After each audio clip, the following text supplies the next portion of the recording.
show is about to start. You have to show a look, have a look, or give a look. Face it. Celebrity News Update. Enrique Hill and Liza Soberano admits there's already talk about marriage.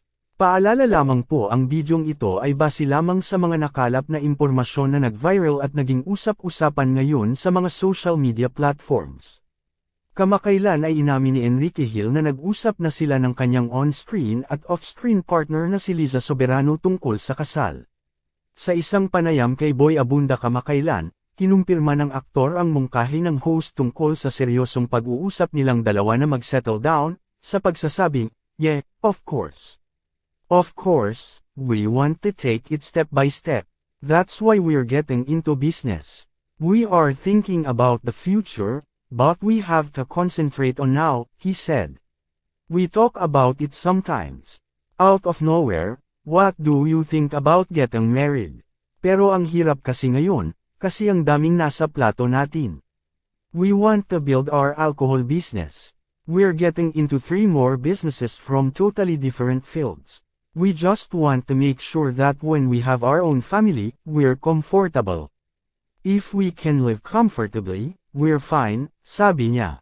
Asked where he would like for them to get married, Enrique responded, "Paradise is where the beach is, that's what I say."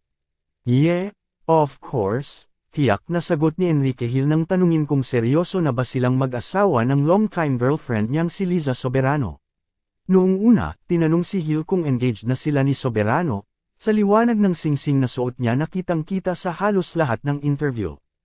Hindi pa, natatawa niyang sagot, pero sinagot nga ni Hill nang tanungin ni Abunda kung seryosong napag-usapan ng mag-asawa ang pag-aayos. "We just want to make sure na kapag may sarili kaming pamilya, we're comfortable. Basta we can live comfortably, we're fine," paliwanag ni Hill.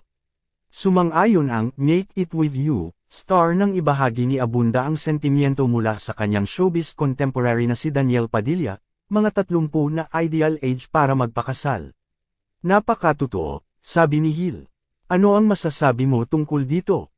Magkomento lamang po at para laging updated sa mga susunod na chika, huwag kalimotang mag-like, share, subscribe at click the notification bell para sa mga latest news update."